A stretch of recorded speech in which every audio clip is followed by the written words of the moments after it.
Gas, നെഞ്ചിരിച്ചിൽ, പുളിച്ചു തികട്ടൽ, വയറ്റിൽ നിന്ന് പോകാനായിട്ട് ബുദ്ധിമുട്ട്, ഫ്ലാറ്റുലൻസ് അല്ലെങ്കിൽ ദുർഗന്ധമുള്ള കീഴ്വായു ശല്യം, വയറ്റിൽ നിന്ന് പോകുന്നത് വളരെ ലൂസായിട്ട് ഫ്രീക്വൻ്റ് ആയിട്ട് പോവുക, എപ്പോൾ ഭക്ഷണം കഴിച്ചെന്നാലും പുറത്തോട്ട് പോകണം എന്ന് തോന്നുന്നു ഉണ്ടാകുക,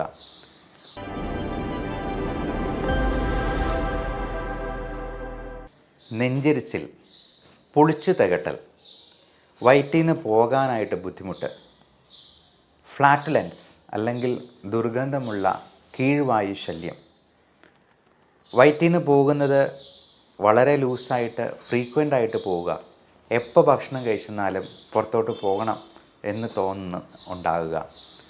ഒരുപാട് പേരെ അലട്ടുന്ന ഒരു പ്രശ്നമാണ് ഈ ഗ്യാസ്ട്രൈറ്റിസ് അല്ലെങ്കിൽ നെഞ്ചിരിച്ചിൽ, ഹാർട്ട് ബേൺ എന്നൊക്കെ പറയുന്ന സംഗതി.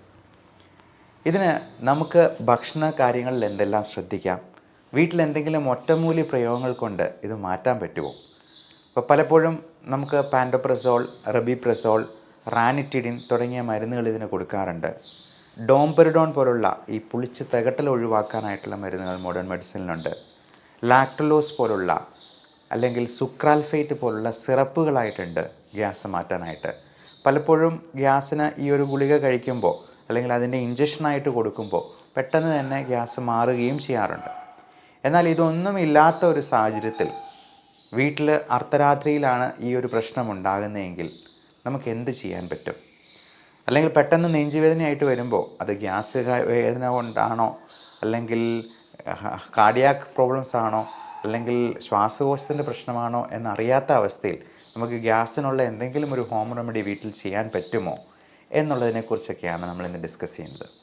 നമസ്കാരം, ഞാൻ doctor Bipin Jose, Pulmo medical centre, Pala, Kanjirappally and Sultan Bathery. ഞാൻ നേരത്തെ പറഞ്ഞതുപോലെ ഈ ഗ്യാസ്ട്രൈറ്റിസ് എന്ന് പറയുന്ന പ്രശ്നം ഏറിയ പങ്കും നമ്മുടെ ഭക്ഷണത്തിലുള്ള അപാകതകൾ നിമിത്തമാണ് വരുന്നത്. നമുക്ക് പറ്റാത്ത പല ഭക്ഷണങ്ങളും ഉള്ളിലോട്ട് ചെല്ലുമ്പോൾ അത് നമുക്ക് തന്നെ പലതിനോടും അലർജി ഉണ്ടാവാം. ഇപ്പോൾ ഗോതമ്പിനോട് അലർജി ഉള്ളവർ അത് സൈപ്പ് ഗ്ലൂട്ടൻ ഇൻടോളറൻസ് എന്ന് പറയും. പാലിനോട് അലർജി ഉള്ളവരുണ്ട്, അതിന് ലാക്ടോസ് ഇൻടോളറൻസ് എന്നൊക്കെ പറയും. ഇതെല്ലാം നമ്മുടെ വയറ്റിൽ തന്നെ പുളിച്ചത് കെട്ടി അതെല്ലാം പ്രശ്നങ്ങൾ ഉണ്ടാക്കാറുണ്ട്. അപ്പം നമുക്ക് എന്താണ് പ്രശ്നങ്ങൾ ഉണ്ടാക്കുന്നത് എന്നുള്ളത് കൃത്യമായിട്ട് ഒന്ന് കണ്ടുപിടിക്കുന്നത് വളരെ നന്നായിരിക്കും. നമ്മൾ പലപ്പോഴും നമ്മുടെ ശരീരത്തിലുണ്ടാകുന്ന അലർജിയെക്കുറിച്ച് ബോധവാന്മാരാണ്, ചൊറിഞ്ഞ് കടിച്ച് വരുന്നത് നമുക്കറിയാം. എന്നാൽ ഈ ഭക്ഷണം ഉള്ളിലോട്ട് കടത്തി വിടുമ്പോൾ നമ്മുടെ ആമാശയത്തിലും നമ്മുടെ കുടലിനുള്ളിലുമൊക്കെ ഇതുപോലെ ചൊറിഞ്ഞ് തടിക്കുന്നതും ഇൻഫ്ലമേഷനും നീർക്കെട്ടും ഉണ്ടാകുന്നതും അതുപോലെ നീര് വെച്ച് വീർക്കുന്നതുമൊക്കെ നമുക്കൊരു എൻഡോസ്കോപ്പി ചെയ്യുന്നാൽ മാത്രമേ കാണാൻ പറ്റുള്ളൂ. പലപ്പോഴും അൾസറേറ്റീവ് കൊളൈറ്റിസ് പോലുള്ള അസുഖങ്ങളിലൊക്കെ അൾസേഴ്സ് ആയിട്ട് പോലും നമുക്ക് കാണാമെന്നുള്ളതാണ്. അപ്പോൾ ജീവിതത്തിൽ ഒരിക്കലെങ്കിലും ഇങ്ങനെയുള്ള പ്രശ്നങ്ങളുള്ളവർ ഒരു അലർജി സ്കിൻ പ്രിക്ക് ടെസ്റ്റ് ചെയ്യുന്നത് നന്നായിരിക്കും. അപ്പോൾ നമ്മൾ സാധാരണ കഴിക്കുന്ന ഭക്ഷണങ്ങൾ മാത്രമല്ല, മത്സ്യവിഭവങ്ങളും ഇറച്ചികളും മാത്രമല്ല, നമുക്ക് ചുറ്റുമുള്ള പലതരത്തിലുള്ള പൊടി, ഫംഗസിൻ്റെ തന്നെ 6 വെറൈറ്റി നമ്മളിത് ടെസ്റ്റ് ചെയ്യുന്നുണ്ട്. ഇതിൽ ശരിക്കും 71 അലർജൻസിൻ്റെ പാനലാണ് നോക്കുക. അപ്പോൾ അതിൻ്റെ ഓരോന്നിൻ്റെയും റിയാക്ഷൻ വെച്ചിട്ട് അതിൻ്റെ സിവിയറിറ്റി നമുക്ക് കൃത്യമായിട്ട് മെഷർ ചെയ്യാം. പലപ്പോഴും അപ്പത്തിലൊക്കെ നമ്മൾ ചേർക്കുന്ന ഈസ്റ്റിന് പോലും 8 mm 9 mm ഒക്കെ അതിൻ്റെ അലർജിക് റിയാക്ഷൻ വെച്ചിട്ട് നമ്മൾ തന്നെ അത്ഭുതപ്പെട്ടു പോയിട്ടുണ്ട്. അപ്പോൾ ആ ഭക്ഷണം അങ്ങ് ഒഴിവാക്കി നിർത്തുമ്പോൾ തന്നെ നിരന്തരമായിട്ടുള്ള ഈ ഗ്യാസ് ശല്യം അങ്ങ് മാറുകയായി. ഇനി തീർത്തും ഒഴിവാക്കി കളയാൻ പറ്റാത്ത, ഇപ്പോൾ തേങ്ങ, ഇപ്പം എന്ത് കഴിച്ചെന്നാലും പുറത്തുനിന്ന് എന്ത് കഴിച്ചെന്നാലും ചിലപ്പോൾ അതിനകത്ത് തേങ്ങയുടെ അംശം ഉണ്ടാകാം. അപ്പം അങ്ങനെയുള്ള സംഗതികൾക്ക്, ഇപ്പോൾ സവോള പോലുള്ള സാധനങ്ങൾക്ക് ഒക്കെ അലർജി ഉണ്ടെങ്കിൽ അതിന് ഇമ്മ്യൂണോ തെറാപ്പി എന്ന് പറയുന്നൊരു ട്രീറ്റ്മെൻറ്റ് കൊടുക്കും. 6 മാസത്തേക്ക് ഇതിൻ്റെ തുള്ളിമരുന്ന് ആൻറ്റിബോഡീസ് ഉൽപ്പാദിപ്പിക്കാൻ പാകത്തിന് നമ്മൾ നാവിനടിയിൽ ഇറ്റിക്കുന്ന രീതിയിൽ ആഴ്ചയിൽ 2 ദിവസം വീതം എടുക്കാനായിട്ട് പറയും. അതുകൊണ്ട് തന്നെ നമുക്കിതിൽ 92% എഫിക്കസിയോടുകൂടി ഈ അസുഖങ്ങൾ പൂർണ്ണമായിട്ടും മാറ്റാവുന്നതാണ്. ഇനി നമുക്ക് വീട്ടിൽ തന്നെ ചെയ്യാവുന്ന ഒറ്റമൂലിയെക്കുറിച്ച് പറയാം. അതിനോടൊപ്പം വീട്ടിൽ നമ്മൾ ഭക്ഷണം കഴിക്കുമ്പോൾ ശ്രദ്ധിക്കേണ്ട കാര്യങ്ങൾ പറയാം. മൈൻഡ്ഫുൾനെസ് എന്നൊരു ടേമുണ്ട്. അതായത് നമ്മൾ എന്ത് കാര്യം ചെയ്യുമ്പോഴും പൂർണ്ണമായും ആസ്വദിച്ചും സാവകാശവും സാവധാനവും അത് ചെയ്യുക എന്നുള്ളത്. നമ്മൾ ഭക്ഷണം കഴിക്കുമ്പോൾ 5 മിനിറ്റ് കൊണ്ട് എന്തെങ്കിലും വായ്ക്കകത്ത് കുത്തി നിറച്ച് ചവച്ചു പകുതി ഇറക്കി എന്നുള്ള രീതിയിൽ ഓടുന്നതിന് പകരം സമയമെടുത്ത് തന്നെ നന്നായി ചവച്ച് അരച്ചിറക്കാനായിട്ട് ശ്രദ്ധിക്കുക. നമ്മുടെ ഗട്ട് എന്ന് പറയുന്നത്, വയറ്, ആമാശയം എന്ന് പറയുന്നത് നമ്മുടെ ഒരു സെക്കൻഡ് ബ്രെയിനാണെന്ന് പറയാം, രണ്ടാം തലച്ചോറാണ്. അപ്പം അതിനു മുൻപ്, നമ്മുടെ ഈ രണ്ടാം തലച്ചോറിന് മുൻപ് ഒരു കാര്യമുണ്ട്, നമ്മുടെ വായ. നമ്മുടെ ഡൈജഷൻ പൂർണ്ണമായിട്ടും അവിടെ നടക്കുന്നില്ലെങ്കിൽ പോലും ഒരു 50% നമ്മുടെ സലൈവയുമായി മിക്സ് ചെയ്ത് അതൊരു പായസം പോലെ അല്ലെങ്കിൽ ഒരു സെമി ലിക്വിഡ് സ്റ്റേറ്റിലാണ് അല്ലെങ്കിൽ ആവണം നമ്മുടെ വയറിലോട്ട് എത്തേണ്ടത്. അല്ലെങ്കിൽ ദഹനം പ്രോപ്പറായിട്ട് നടക്കില്ല. അതുകൊണ്ട് ഈ മൈൻഡ്ഫുൾനെസ് നമ്മളത് നന്നായിട്ട് ആസ്വദിച്ച് ചവച്ച് അരച്ചിറക്കാനായിട്ട് പ്രത്യേകം ശ്രദ്ധിക്കുക. അതുകൊണ്ട് തന്നെ നമുക്ക് ഒരു ഫുൾനെസ് ഫീലിംഗ് പെട്ടെന്ന് കിട്ടുകയും ചെയ്യും. നമ്മൾ അല്ലെങ്കിൽ പെട്ടെന്ന് കഴിക്കുമ്പോഴത്തേക്കും വയറിന് ആ സിഗ്നൽ കൊടുക്കാനായിട്ട് കഴിയില്ല ബ്രെയിനിലേക്ക്.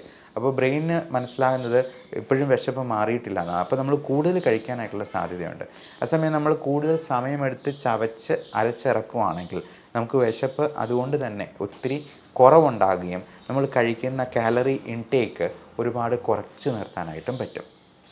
2, ഭക്ഷണത്തിന് മുൻപ് ഒരു 2-3 ഗ്ലാസ് വെള്ളം കുടിക്കുകയും. ഇപ്പം വെള്ളം കുടിക്കുന്ന വഴി നമ്മൾ ഒരു ഫ്ലഷ് ചെയ്ത് പോകുന്നത് പോലെ ആദ്യം ഉണ്ടായിരുന്ന ആ ഒരു വേസ്റ്റ് എല്ലാം ആദ്യമേ തന്നെ ഇൻഡസ്ട്രിയിൽ നിന്നൊക്കെ ഒന്ന് ക്ലിയർ ചെയ്ത് ആദ്യമേ തന്നെ 2 സാലഡ്, കുക്കുംബറായിട്ടോ അധികം മധുരമില്ലാത്ത പഴങ്ങളോ ഫ്രൂട്ട്സും വെജിറ്റബിൾസും ഒക്കെ നമ്മൾ ആഹാരത്തിന് ശേഷമല്ല, ആഹാരത്തിന് മുമ്പാണ് കഴിക്കേണ്ടത്.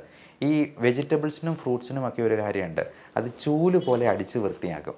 നമ്മൾ രാവിലെ എണീറ്റുന്ന ആദ്യം ചെയ്യുന്നത് എന്താ? ചൂല് കൊണ്ട് അടിച്ച് വൃത്തിയാക്കുകയാണ്. പകരം നമ്മൾ ഭക്ഷണം കഴിക്കുന്നതിന് മുൻപ് തന്നെ ഈ ചൂല് കൊണ്ടുള്ള വൃത്തിയാക്കൽ ഒന്ന് തുടങ്ങണം എന്നുള്ളതാണ്.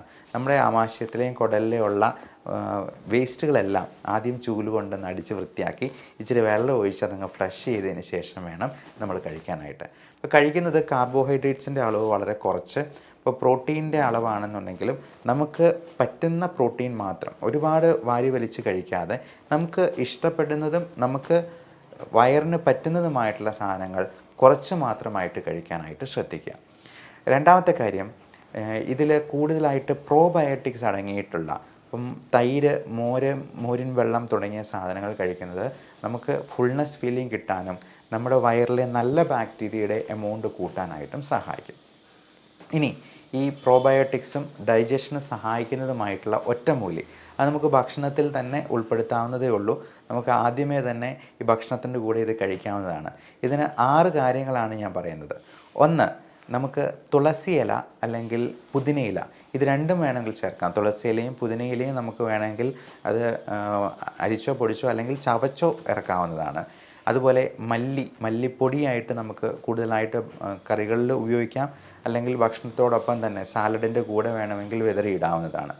അതോടൊപ്പം നമ്മൾ ഈ ഒത്തിരി സ്പൈസി ആയിട്ടുള്ള കുരുമുളക് പോലുള്ള സാധനങ്ങളും മുളകും പച്ചമുളകും അതുപോലെ കാന്താരി മുളകും ഒക്കെ കൂടുതലായിട്ട് ചേർക്കുന്നത് തീർച്ചയായിട്ടും നല്ലതല്ല. ആപ്പിൾ സിഡർ വിനെഗർ എന്ന് പറയുന്നത് നമ്മുടെ ദഹനത്തിനും ഹെൽപ്പ് ചെയ്യുന്ന ഒന്നാണ്. വെർജിൻ കോക്കനട്ട് ഓയിൽ, ഉരുക്ക് വെളിച്ചെണ്ണയും കാസ്റ്റർ ഓയിൽ എന്ന് പറയുന്ന ഈ ആവണക്കെണ്ണയും ഒക്കെ നമ്മുടെ ഡൈജഷൻ പ്രോപ്പർ ആകാനും നമ്മുടെ കോൺസ്റ്റിപ്പേഷൻ റിലീവ് ചെയ്യാനായിട്ടും, ഒത്തിരി ഈ വയറ്റിൽ നിന്ന് ഒരുപാട് ഫ്രീക്വൻ്റ് ആയിട്ട് ലൂസ് മോഷനൊക്കെ ഉള്ളവർ ഈ പറയുന്ന കാസ്റ്റർ ഓയിലും വെർജിൻ കോക്കനട്ട് ഓയിലും ഒന്നും ഒരുപാട് ഉപയോഗിക്കേണ്ട ആവശ്യമില്ല. അത് ഒരു ലിമിറ്റിൽ മാത്രമേ ഉപയോഗിക്കേണ്ടതുള്ളൂ. അത് നല്ല മോയ്സ്ചറൈസറും കൂടിയാണ്. നമുക്ക് ശരീരത്തിൽ പുരട്ടാനായിട്ടും വെർജിൻ കോക്കനട്ട് ഓയിൽ നന്നായിട്ട് ഹെൽപ്പ് ചെയ്യാവുന്നതാണ്. അതേപോലെ നമുക്ക് തേൻ എന്ന് പറയുന്ന സംഗതി നമുക്ക് ഒരുപാട് ആൻറ്റി ഓക്സിഡൻറ്റ് പ്രോപ്പർട്ടീസ് ഉള്ളതാണ്. ഡയബറ്റിക് ആയിട്ടുള്ളവർ ഒത്തിരി തേൻ ഉപയോഗിക്കാൻ പാടില്ല. നമ്മൾ വളരെ കുറച്ച് മാത്രം തേൻ ഉൾപ്പെടുത്തുക. ഇപ്പം ഗ്രീൻ ടീയുടെ കൂടെ നമുക്ക് 1 സ്പൂൺ തേൻ ഉപയോഗിക്കുന്നതിൽ യാതൊരു തെറ്റുമില്ല എന്നുള്ളതാണ് പ്രത്യേകമായിട്ട് ഓർമ്മിപ്പിക്കാനുള്ളത്. അതോടൊപ്പം നമുക്ക് പൊടിച്ച് ചേർക്കാവുന്ന മറ്റ് സംഗതികൾ എന്തൊക്കെയാണെന്നുള്ളത് നോക്കാം. ജീരകം എന്ന് പറയുന്നത് ഒത്തിരി ആൻറ്റി ഓക്സിഡൻറ്റ് പ്രോപ്പർട്ടീസ് ഉള്ള സംഗതിയാണ്. അതോടൊപ്പം നമ്മുടെ ദഹനത്തിന് സഹായിക്കുന്ന ഒന്നും കൂടെയാണ്. അപ്പം ജീരകം അല്ലെങ്കിൽ കുർക്കുമിൻ സീഡ്സ് എന്ന് പറയുന്നത് നമുക്ക് പൊടിച്ച് കൂടുതലായിട്ട് ആഹാരത്തിലും കറികളിലും ഒക്കെ ഉൾപ്പെടുത്താവുന്നതാണ്. ഇനി ഇത് കറികളിൽ ഉൾപ്പെടുത്താൻ പറ്റിയില്ലെങ്കിൽ പോലും ഇതെല്ലാം പൊടിച്ച് നമുക്ക് ആദ്യം ഒരു സാലഡായിട്ട് കഴിക്കുന്നത് തീർച്ചയായിട്ടും നമ്മുടെ ഈ ദഹനത്തിന് സഹായിക്കുന്ന ഒന്നാണ്. അതുപോലെ ഇഞ്ചി നീര്, ഇഞ്ചി പൊടിച്ചത് അല്ലെങ്കിൽ ഇഞ്ചി നമുക്ക് നാരങ്ങാ വെള്ളമായിട്ട് കുടിക്കുന്നത് ഒക്കെ തീർച്ചയായിട്ടും ദഹനത്തിന് വളരെയധികം സഹായിക്കുന്നതാണ്. ഇഞ്ചിയും മോരും വെള്ളവും ഒക്കെ ചേർത്ത് നല്ലൊരു സംഭാരമായിട്ട് കുടിക്കുന്നത്, അപ്പം നമ്മുടെ തൊടിയിൽ തന്നെയുള്ള പുതിനയിലയും തുളസിയിലയും അതുപോലെ കറിവേപ്പിലയും ഒക്കെ ചേർത്ത് നല്ലൊരു സംഭാരം കഴിക്കുമ്പോൾ തന്നെ വയറ് പകുതി ഫില്ലാകും എന്നുള്ളത് കൊണ്ട് നമുക്ക് ഒത്തിരി കഴിക്കാതെ തന്നെ നമ്മുടെ വണ്ണം കുറയ്ക്കാനായിട്ടും കൂടി സഹായിക്കുന്ന ഒന്നാണ് എന്നുള്ളത് പ്രത്യേകം ഓർമ്മിപ്പിച്ചുകൊള്ളുന്നു. അപ്പോൾ നമുക്ക് ചെയ്യാവുന്ന ഒരു ഒറ്റമൂലി ഇതാണ്. ഈ പറഞ്ഞ സാധനങ്ങളെല്ലാം പുതിനയില, അതുപോലെ തുളസി ഇല, അതുപോലെ തേന്, ഇഞ്ചി, അതോടൊപ്പം ജീരകം, പിന്നെ നമുക്ക് ഉപയോഗിക്കാവുന്ന മറ്റ് virgin coconut oil, castor oil തുടങ്ങിയ സാധനങ്ങൾ. അപ്പം ഇതിൻ്റെ ഹോം റെമഡി, ഇത് ഈ പൊടിക്കാവുന്ന സാധനങ്ങളെല്ലാം പൊടിച്ചിട്ട് ഒരു സ്പൂണായിട്ട് തേനിൻ്റെ കൂടെ ചേർത്തൊന്ന് കഴിച്ചു നോക്കുക. അതേപോലെ അല്പം മോരും വെള്ളം കൂടെ കുടിച്ചു നോക്കുക. അപ്പോൾ ഗ്യാസിൻ്റെ പ്രശ്നമാണെന്നുണ്ടെങ്കിൽ അതിൻ്റെ അല്പമെങ്കിലും ശമനം കിട്ടിയേക്കും. ഇനി അല്ലാന്നുണ്ടെങ്കിൽ ഇപ്പോൾ ഇതുപോലെ ഹാർട്ട് അറ്റാക്ക് പോലുള്ള പ്രശ്നങ്ങൾ പോലും നെഞ്ചെരിച്ചിലായിട്ടും നെഞ്ച് വേദനയായിട്ടും ഒക്കെ പ്രസൻറ്റ് ചെയ്യാം. അതുകൊണ്ട് എത്രയും പെട്ടെന്ന് തന്നെ അതിന് വൈദ്യസഹായം തേടേണ്ടതുണ്ട്. ഇതിൽ കുറവില്ല എന്നുണ്ടെങ്കിൽ ECGയും ചെസ്റ്റ് എക്സ്റേയും ട്രോപ്പൈ പോലുള്ള ടെസ്റ്റുകളും അടിയന്തരമായിട്ട് തന്നെ ചെയ്തു നോക്കേണ്ടതുണ്ട്. അത് ഒരുപാട് വെയിറ്റ് ചെയ്യുന്നാൽ ചിലപ്പം ജീവൻ പോലും അപഹരിക്കപ്പെട്ടു പോകാവുന്ന ഒരവസ്ഥയിലേക്ക് പോയേക്കാം എന്നുള്ളത് ഓർമ്മിപ്പിച്ചുകൊണ്ട് നിർത്തുന്നു. Love and regards, doctor Bipin Jose, Pulmo medical centre, Pala, Kanjirappally and Sultan Bathery.